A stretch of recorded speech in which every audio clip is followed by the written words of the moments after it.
Voilà, votre fidélité sur Mercure Télévision nous oblige de vous apporter des surprises et des surprises agréables qui va vous donner un peu de la joie parce que nous sommes là pour ne pas vous décevoir mais pour vous apporter des choses vraiment merveilleuses. Et bonsoir chez vous et bienvenue dans cette émission chrétienne, une émission dénommée Source de vie, une émission qui reçoit pour vous les hommes de Dieu, des hommes de Dieu dotés des capacités et qui ont vraiment des connaissances, qui vont nous parler de Jésus-Christ qui est notre Sauveur et notre Seigneur. Mesdames et messieurs, je vous souhaite les bienvenus dans cette émission que j'ai la joie de vous présenter. Aujourd'hui, nous allons développer un thème dénommé la puissance du nom de Jésus. La puissance du nom de Jésus, vous connaissez bien que notre Jésus est tellement puissant, il est capable de faire de grandes choses.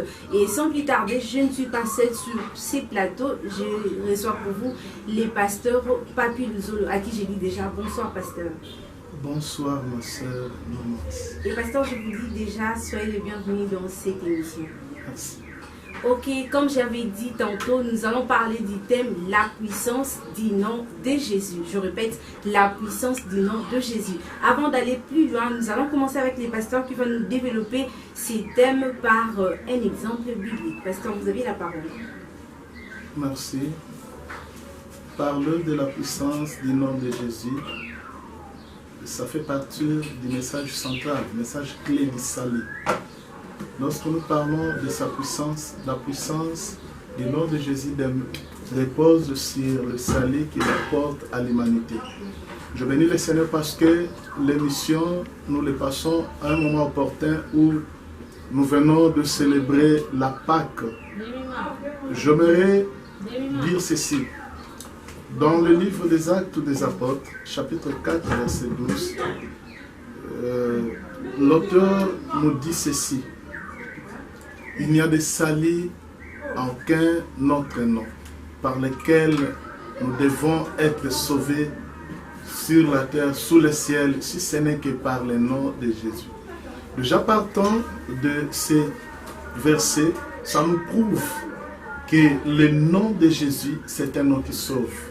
Le nom de Jésus, c'est un nom qui donne la vie. Lorsque nous parlons du salut dans le nom de Jésus, nous faisons allusion au salut dans son intégralité. Nous pensons au sotéria. Le salut dans son intégralité, il y a la délivrance, il y a la protection, il y a la bénédiction, il y a la sécurité, il y a l'élévation et il y a tout.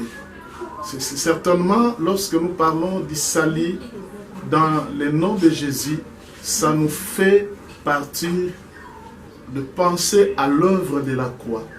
L'apôtre Paul nous dit dans 1 Corinthiens chapitre 1 verset 18 que la puissance de la croix est une folie pour ceux qui périssent, mais elle est une puissance pour nous qui sommes sauvés.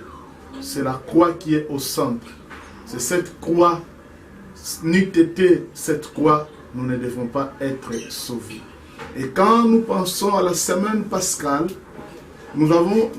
si nous allons dans le livre de Matthieu, dans l'évangile de Matthieu plutôt, chapitre 27, du 36e au 54e verset, on nous relate l'histoire de la mort de Jésus. C'est Jésus qui a été crucifié. Il a fallu qu'il passe par la croix. Il a fallu qu'il soit crucifié. Au verset 36, on nous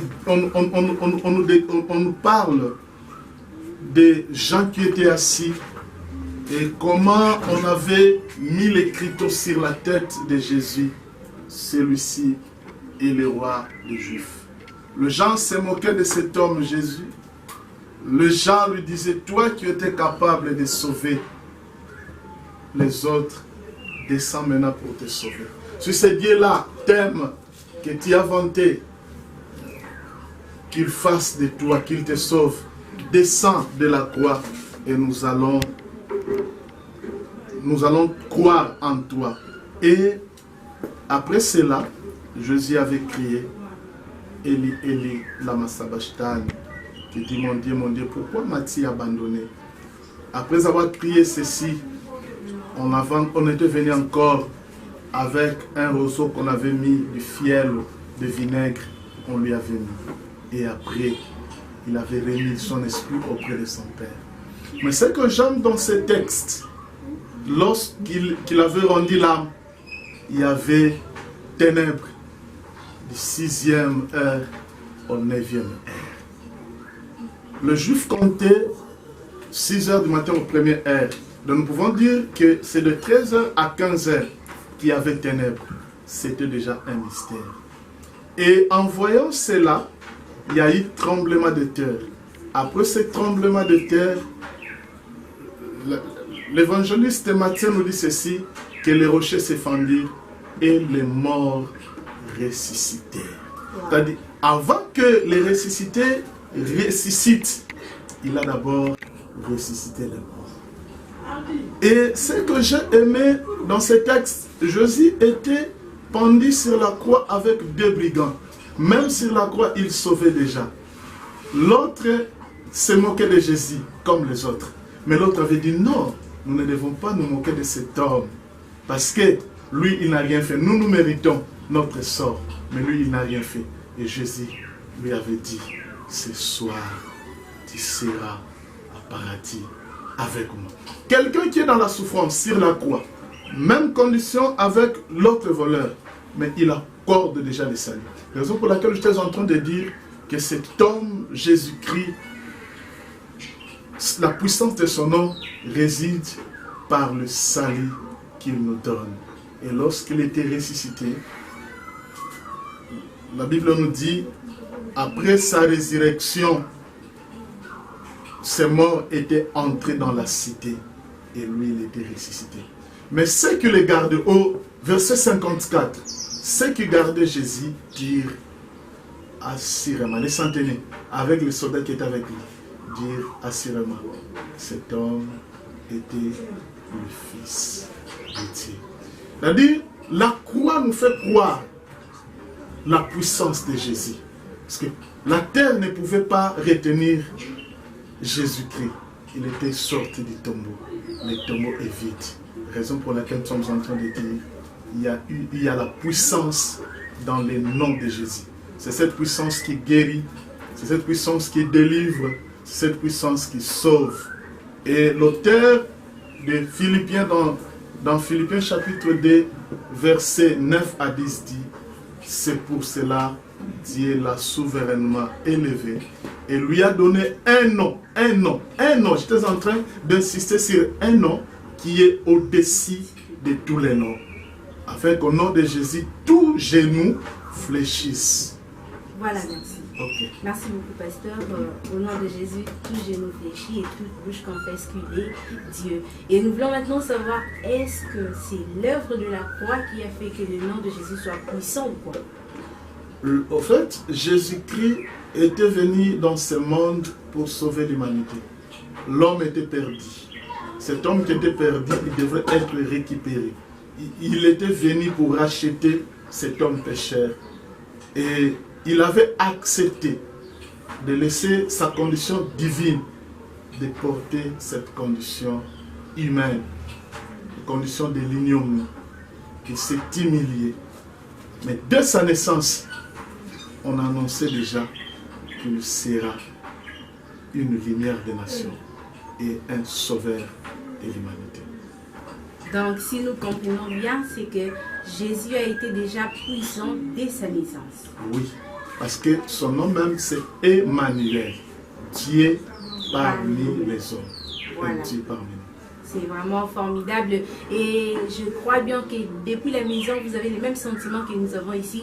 Je crois bien que le Saint-Esprit est en train déjà de toucher chacun de vous à la maison parce qu'il s'agit du nom de Jésus, c'est nom qui est puissant, c'est nom qui est capable de changer les choses impossibles. D'ailleurs, chez Jésus, il n'y a pas de choses impossibles et la Bible dit tout est possible à celui qui croit. D'ailleurs, si vous croyez déjà de vos maisons, dès là où vous nous suivez, si vous croyez au nom de Jésus, quelque chose va changer dans votre vie seulement ce soir. Il est question seulement de croire au nom de Jésus. Pasteur, on va poursuivre cette émission et nous voulons savoir comment peut-on expérimenter cette puissance de Jésus-Christ. Pour expérimenter la puissance de Jésus-Christ, il est question de croire. de l'accepter comme son Seigneur et son Sauveur. Jésus, si vous croyez en son nom, il donne le pouvoir. La Bible déclare à tous ceux qui l'ont reçu, qui croient en son nom, il leur a donné le pouvoir de devenir enfants de Dieu. Donc dès que nous croyons, nous acceptons Jésus, nous avons ce pouvoir d'être enfants de Dieu. Et là, avec notre foi, nous aurons la possibilité d'expérimenter la puissance du nom de Jésus. Parce que dans Actes des Apôtres, il est écrit « Quiconque invoquera le nom du Seigneur sera sauvé ». Après avoir crié, on doit invoquer. Invoquer par la prière. On doit prier, l'invoquer. Et c'est là où nous verrons le résultat, la manifestation de la puissance du nom de Jésus. Mais alors, homme de Dieu, je ne sais pas, ces voleurs à la croix, où est-ce qu'il a confessé Jésus dans sa bouche? C'est ces voleurs de la croix. Les voleurs de la croix, en fait, ils étaient deux. Celui qui avait confessé, c'est celui qui disait à son condisciple que nous méritons. Nous méritons d'être crucifiés parce que nous avons fait des crimes. Mais cet homme n'a pas mérité cela. Or, comme l'œuvre de Jésus était venue de mourir à celui qui croit, à celui qui se rallie à sa foi, c'est comme cela, Jésus l'avait dit, aujourd'hui même tu seras. C'est-à-dire, il avait confessé de sa bouche que lui, Jésus ne méritait pas. C'est déjà une façon de croire que Jésus était venu pour le salut de l'humanité. Voilà, chers téléspectateurs, vous qui nous suivez de partout, il suffit de croire au nom de Jésus pour être sauvé, car le nom de Jésus est le seul nom, l'unique nom qui nous sauve et qui nous donne le salut. Et pasteur, nous allons continuer puisque nous parlons de ce Jésus qui est le tout-puissant. Quels sont les avantages de croire en Jésus?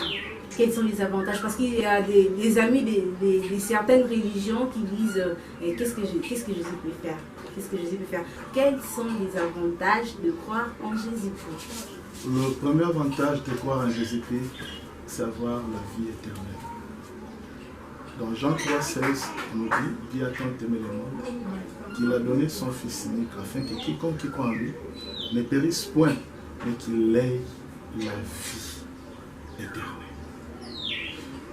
En ayant la vie éternelle, dans Matthieu chapitre 6, verset 33, on dit, cherchez premièrement le royaume de cieux, et toutes ces choses vous seront données par-dessus. C'est-à-dire, après avoir reçu le ciel, la vie éternelle, nous avons la bénédiction. Paul nous dit, plutôt l'auteur de Éphésiens nous dit dans Éphésiens 1:3, nous sommes bénis de toutes sortes de bénédictions en Jésus-Christ. C'est-à-dire, il y a aussi des bénédictions que nous avons en Jésus-Christ. À part ça, nous sommes en sécurité. Pour ceux qui croient en Jésus-Christ, le Seigneur les garde. Le psalmiste dit, l'ange de l'Éternel campe autour de ceux qui les craignent et les arrache du danger. Donc je peux juste me limiter là. Il y a beaucoup d'avantages lorsque nous avons Jésus. Il y a beaucoup d'avantages lorsque nous avons Jésus. C'est la parole de l'homme de Dieu, mais homme de Dieu, on va quand même avancer. Jésus-Christ était venu aussi pour ceux qui sont de pécheurs. Là, je pense que je partage les mêmes avis que vous. Et pourquoi seulement il doit sauver ceux qui croient en lui? Est-ce que c'est ces voleurs qui se déambulent encore dans les routes, et ces sorciers ne peuvent pas bénéficier de la grâce de Dieu? Comme je l'avais dit, Jésus était venu pour le salut. On dit que le Fils de l'homme est venu chercher et sauver ceux qui étaient perdus. Les voleurs là font partie de ces gens-là qui sont perdus. Tous ceux qui sont perdus sur la croix, de la même manière qu'il avait sauvé le brigand, de la même manière il y a de la place. Il y a de la place pour les Koulouna, il y a de la place pour les sorciers, il y a de la place pour tout le monde. pour les voleurs, pour tout le monde, il y a de la place. Il ne fait exception des personnes. Il est question de reconnaître ce Jésus-là et de s'approcher de lui et de le recevoir comme son Seigneur et son Sauveur. C'est fait. Il est question de recevoir et reconnaître la puissance de Jésus pour que vous puissiez expérimenter sa grandeur dans votre vie. C'est la parole de l'homme de Dieu. En tout cas, nous sommes pour ça et je crois que vous bénéficiez aussi de ce qui se passe ici. Je crois bien que vous êtes vraiment branchés pour nous suivre et nous poursuivons cette émission parce que nous savons que Dieu va vous toucher de partout où vous êtes pour croire en lui, car la seule solution et il est le seul chemin, la vie et la vérité. Pasteur, nous voulons savoir, on peut chasser les démons par quel nom? Le nom de Jésus ou le nom de Dieu? C'est par le nom de Jésus. Dans l'évangile selon Marc, au chapitre 16, au 17e verset, il dit: voici le miracle qui accompagneront tous ceux qui croiront à mon nom. Ils chasseront les démons. Ils imposeront les mains aux malades, ils saisiront le serpent, et ils chasseront les démons en mon nom. En mon nom. C'est au nom de Jésus. La raison pour laquelle même nous avons dit, ce nom était souverainement élevé au-dessus de tous les noms, afin qu'au nom de Jésus, tous genoux fléchissent, même les démons fléchissent, sont chassés. Et lui-même, quand il était venu, il a chassé les démons. Et ceux qui étaient venus après lui ont chassé les démons au nom de Jésus. Chers téléspectateurs, tout genou fléchira au nom de Jésus. Le nom qui est puissant, le nom qui est glorieux. En tout cas, ça va m'étonner si jusque-là vous doutez encore au nom de Jésus, un nom qui donne des solutions, un nom qui peut changer nos situations. Je vous rappelle, aucune situation de la vie peut s'imposer devant le nom de Jésus. Car la Bible dit, devant le nom de Jésus, tout genou fléchit et toute bouche confesse qu'il est Dieu. Le nom de Jésus est puissant, le nom de Jésus est capable de tout changer. Pasteur, nous voulons savoir que représente le nom de Jésus face à un danger spirituel. Face à un danger spirituel, le nom de Jésus est une protection. Ce nom a une autorité, ce nom donne la victoire, ce nom nous donne la paix. Quand je dis ça, je vais illustrer. Il y a les disciples qui étaient dans un danger. Ils étaient au bord de la barque. Ils avaient aussi un danger. Le vent soufflait.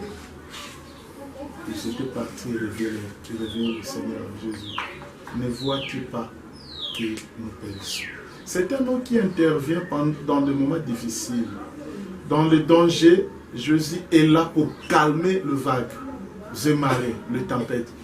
Si vous lisez bien ce récit de Marc, on nous dit qu'il avait, lorsqu'il s'était réveillé, il ne s'était même pas occupé de ses disciples, mais il avait crié sur le vent: tais-toi, calme-toi. C'est-à-dire, le nom de Jésus, c'est ce nom-là, lorsque nous l'invoquons, il vient pour nous protéger, nous sécuriser et donner des solutions face au danger qui nous guette. Le nom de Jésus vient nous donner des solutions face à tous les dangers qui, au fait, nous dérangent un peu, des dangers qui nous rendent mal à l'aise. Le nom de Jésus est là pour nous sauver. Pasteur, que dirons-nous aux gens qui invoquent le nom de Jésus, mais la solution ou les solutions tardent encore? On doit toujours croire. Je lis dans la Bible, il fait toutes choses bonnes à son temps. Il y a des choses que Dieu peut faire maintenant. Il y a des choses que Dieu peut faire après. Cela dépend de sa souveraineté.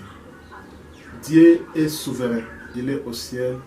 Il fait ce qu'il veut. Même quand Jésus était venu, vous allez vous rendre compte qu'il a traité des cas qu'il a trouvés de 12 ans chez la femme de perte de sang.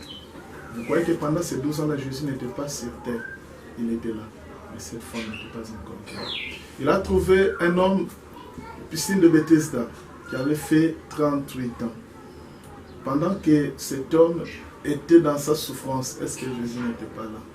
Je voudrais interpeller notre conscience de beaucoup de chrétiens, et surtout pendant ces moments difficiles, que Dieu n'est pas loin d'eux. Jésus est là.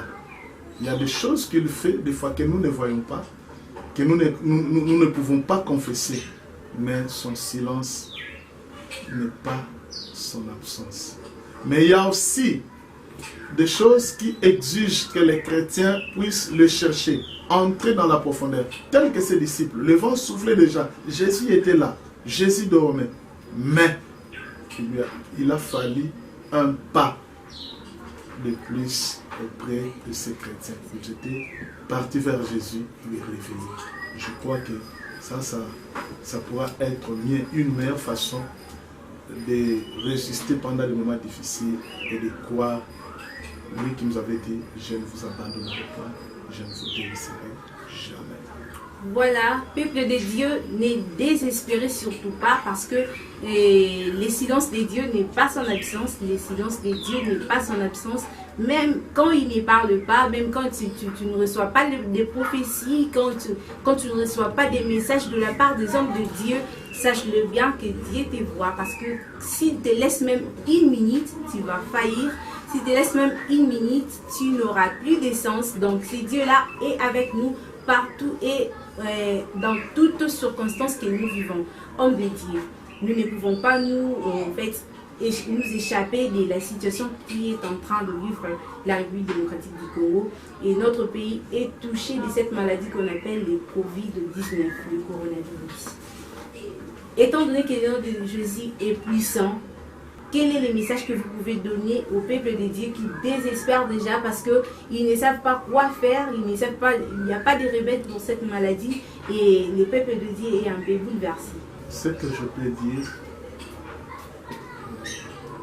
Dieu se présente comme l'Éternel qui guérit toute maladie. Si vous lisez dans Psaume 103 au 3e strophe, il dit, je suis l'Éternel qui te pardonne de toutes tes iniquités et qui te guérit de toutes tes maladies. Si nous allons aussi dans Ésaïe 53, on nous dit, par ses meurtrissures, nous sommes guéris. La guérison fait partie de la mission que Jésus était venu faire sur cette terre. L'essentiel, c'est de croire. Nous ne pouvons pas nous laisser. Le Covid-19 n'est pas plus puissant que le nom de Jésus. Le nom de Jésus est au-dessus de Covid-19. Et je crois que, comme enfants de Dieu, nous devons espérer. Nous devons croire que Dieu nous protège. Et si la maladie nous atteint, il nous guérira. Parce qu'il est El Rapha, le Dieu qui guérit. Il guérit toutes les maladies. J'aime la précision. On dit toute maladie. Même si le Covid n'existait pas. Mais dans la Bible, le Covid fait partie de... C'est toute maladie que Dieu guérit. Notre Dieu guérit toute maladie. Je vous rappelle que c'est le pasteur Papi Zolo. Il nous dit le nom de Jésus est capable de guérir toute maladie. D'ailleurs, on lui appelle Jéhovah Rapha, le Dieu qui guérit. Donc, le coronavirus n'est pas exclu de toutes les maladies que Dieu guérit. Donc, car rien n'est impossible à lui. Il est capable de tout faire. Donc, le coronavirus n'est qu'une petite chose devant notre Dieu que nous prions. Le coronavirus ne représente rien devant le Dieu que nous servons, car il est le Dieu qui guérit toute maladie et que rien n'est impossible à lui. Surtout ne désespérons pas et restons toujours branchés à notre Dieu qui est capable de changer toutes choses. Restons toujours attachés à la puissance du Saint-Esprit. Il ne suffit de croire. Si vous croyez, la Bible dit, si tu crois, tu verras la gloire de Dieu. Il ne suffit que de croire pour que vous puissiez vivre de merveilles de Dieu, pour que vous puissiez vivre de grandes choses que Dieu fait, car il est le Tout-Puissant. Papa nous aime. Nous revenons vers le Covid-19. Que dites-vous aux patients, ces patients qui pensent que c'est fini pour eux? Je vais leur dire, si les gens qui ont vécu pendant 12 ans de souffrance, 38 ans de souffrance, ont été guéris par Jésus. Jésus est le même. Il est le même hier, aujourd'hui et éternellement. C'est Jésus qui guérissait au jour d'autrefois. Il est le même. Il est capable de guérir ceux qui sont malades. Bien-aimés, vous qui souffrez du corona, vous qui êtes atteints de la maladie, je crois qu'il y a des gens qui sont en train d'être guéris par cette pandémie. Alors si tu crois, je crois que Jésus fera quelque chose. Car quiconque invoquera le nom du Seigneur sera sauvé. Mon pasteur, quiconque invoquera le nom de Jésus sera sauvé. Gloire à Dieu. Et pasteur, il y a encore des gens qui nous suivent, qui n'ont pas encore aussi le nom de Jésus. En fait, qui sont encore païens, si je peux dire ça. Alors, l'occasion vous est donnée d'appeler ces gens à croire en Jésus-Christ. Moi, je crois que Jésus-Christ était venu pour ceux qui étaient perdus, sauvés. Mais bien aimés, il y a de la place pour vous sur la croix. Jésus qui a sauvé plusieurs gens, il sauve jusqu'à présent. Le temps est venu pour vous, que vous croyez en lui, pour avoir la vie éternelle. Parce que la fin de toutes choses, si nous croyons en Jésus, au-delà des guérisons, des miracles, de tout ce qu'on peut faire, on peut avoir sur cette heure des hommes, la priorité, c'est le royaume des cieux, c'est de voir le ciel. Il y a encore de la place pour vous. Le Seigneur vous aime. Le Seigneur a besoin de vous. Et le Seigneur est prêt. Parce qu'il avait dit, venez à moi, vous tous qui êtes fatigués et chargés, et vous trouverez du repos. Il y a de la place pour vous. Il y a de la place pour eux, ils vous suivent là-bas dans leur maison, il y a de la place pour eux. Mais pasteur, je mérite bien que vous puissiez faire un exercice qui pourra les rappeler à recevoir Jésus. Ça sera mieux encore de les faire recevoir Jésus. Oui, je crois, bien-aimés, vous qui me suivez, vous devrez savoir, la première des choses, c'est celle d'accepter Jésus comme votre Seigneur et Sauveur. Il faut l'inviter dans votre vie. Mais je vais vous aider dans ce petit exercice pour que vous l'acceptez. Là où vous êtes, suivez-moi par cœur. Seigneur Jésus, je viens à toi. Je reconnais que je suis pécheur, mais j'ai écouté ta parole. J'étais éloigné de toi. Je viens que tu me pardonnes. Je vais te recevoir dans ma vie comme mon Seigneur et mon Sauveur. De maintenant et à jamais, j'accepte de te suivre et te servir. Amen. Amen. Amen, amen, amen. Je crois bien, de partout où vous êtes, vous avez reçu notre Seigneur Jésus-Christ. D'ailleurs, la Bible dit qu'il y a de la joie au ciel si même une personne s'est convertie ici. Et je crois bien, toi qui es à la maison, toi qui es en train de nous suivre, toi qui as reçu aujourd'hui le Seigneur Jésus comme ton Seigneur et Sauveur, il y a un numéro affiché au banc de vos écrans. Et veuillez nous appeler, veuillez nous écrire et mettez-les dans une église pour être encadré. Ça sera aussi pour le bien de votre croissance spirituelle. Il sera mieux de faire ça parce que le salut est que dans le nom de Jésus, pas dans un autre nom.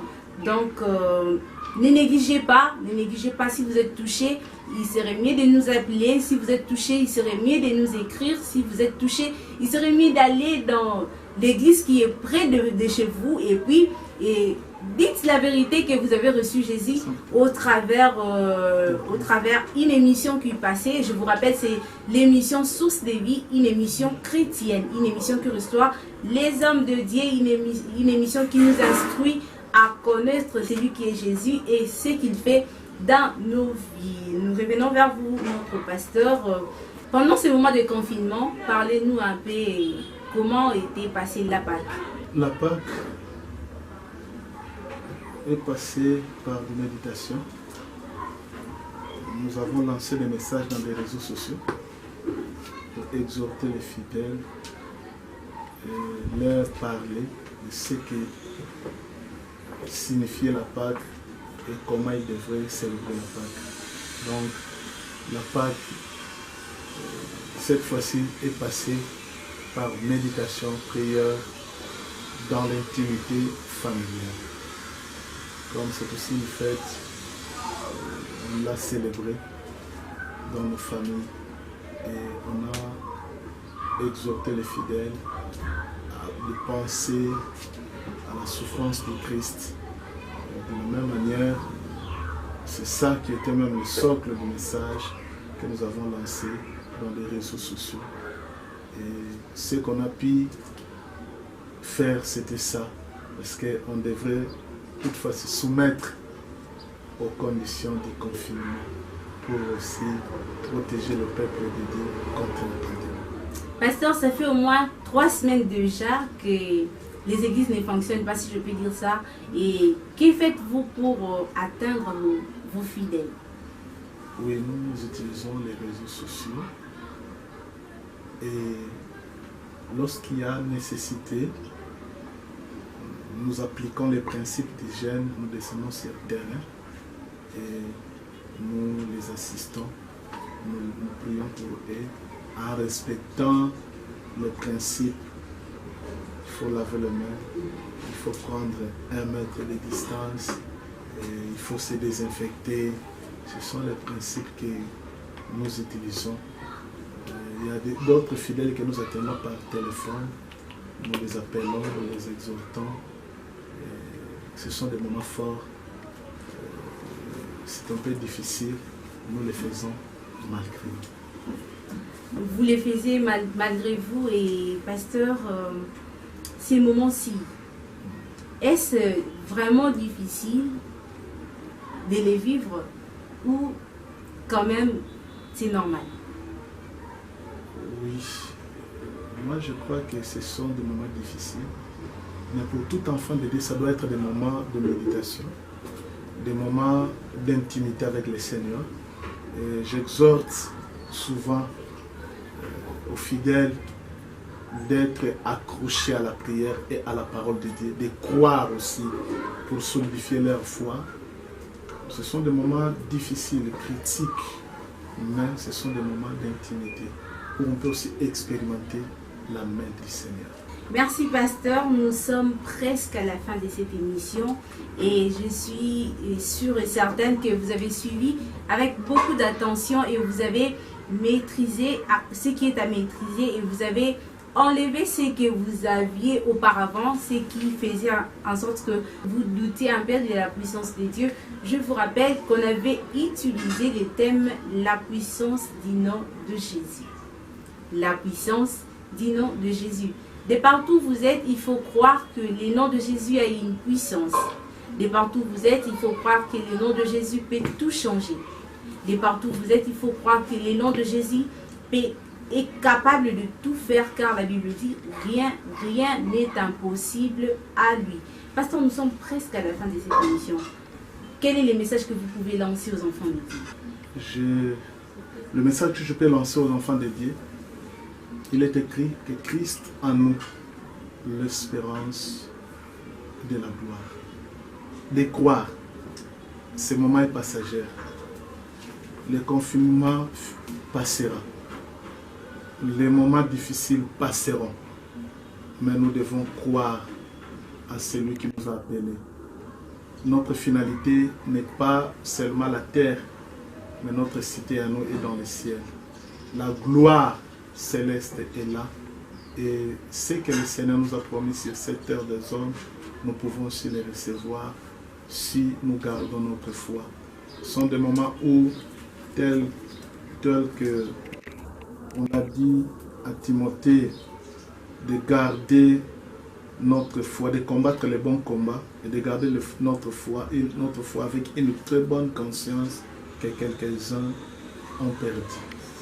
Je dirais aux fidèles, aux chrétiens, de ne pas perdre la bonne conscience, mais de combattre les bons combats de la foi. Le Seigneur ne nous a pas abandonnés. Il est avec nous. Il restera avec nous parce qu'il ne change pas. Il est le même hier, aujourd'hui et éternellement. Il ne t'abandonne pas, il ne te laissera jamais, car c'est lui qui t'a appelé. Là, c'est Jésus qui nous parle ainsi. Et mesdames et messieurs, nous sommes à la fin de cette émission, une émission dénommée Source de vie. Quand je dis source de vie, c'est de là que vous tirez la vie. C'est de là que vous comprenez ce que Dieu, notre Créateur, fait à tout un chacun de nous. Et pasteur, nous voulons que vous puissiez un peu nous parler de votre église avant de se séparer. Je suis pasteur Papi Luzolo. Je dirige l'église Mont Sinaï, qui est en Angélique 413 sur l'avenue Makungu 124.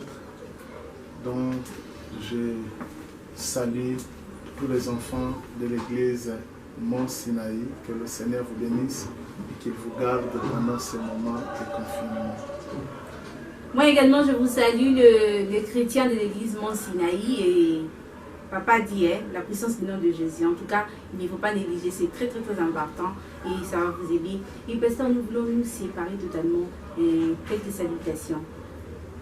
Je salue toute ma famille. Je pense à ma tendre épouse, Maman Bibich Luzolo. Je pense à mes enfants, Pis Luzolo. Je pense à Excellente Luzolo. Je pense à Maman Constantine Dialungano, ma mère qui est avec nous, à ma petite soeur, Père Petit Matukebanga. Je pense aux voisins de toute la parcelle. Je pense à Papa Didas, je pense à Maman Julie, je pense à Papa Raymond, je pense à Maman Nanette, je pense à toute la famille Nkunku Sadiotungi, je pense à toute la famille Ndoma et à tous les pasteurs de la communauté, avec, sans oublier mon assistant, le pasteur Egide Kunamena, pourquoi pas l'évangéliste Alain et l'évangéliste Crispin, l'évangéliste Tantine et l'évangéliste José. Je pense aussi à Maman Ariette, que Dieu vous bénisse. Merci beaucoup, pasteur. Merci beaucoup. Et nous sommes à la fin de cette émission. Merci pour vous de nous avoir suivis. Et nous vous prions de rester branchés sur les antennes des Canal Mercure Télévision, car les surprises continuent à tomber comme de la manne. Les surprises ne cesseront jamais de tomber. J'avais reçu pour vous les pasteurs au Papi Luzolo, les pasteurs qui nous a parlé en profondeur de ce qui est le nom de Jésus-Christ des Nazareth. J'ajoute des Nazareth parce que c'est notre Jésus. Et je crois bien que vous avez retenu quelque chose. Il y a un numéro en bas de vos écrans. N'hésitez pas de nous appeler quand vous avez des préoccupations, quand vous avez des questions à poser. N'hésitez pas, écrivez-nous, appelez-nous et nous serons là disponibles pour vous répondre et pour que vous puissiez être très à l'aise par vos préoccupations. Et mais je serai quand même ingrate si je ne remercie pas ceux qui ont fait à ce que ces plateaux soient beaux comme ça, ceux qui ont fait à ce que nous puissions avoir de belles images comme vous les suivez à partir de vos maisons. Je salue et merci beaucoup à Rodin Talay qui était derrière la caméra. Merci beaucoup à la Médine César qui était là, qui nous a vraiment soutenus, qui était vraiment derrière la caméra, et que Dieu vous bénisse afin que nous puissions encore continuer à faire ce bon travail et qui fera de nous demain les hommes et femmes de valeur. Au revoir.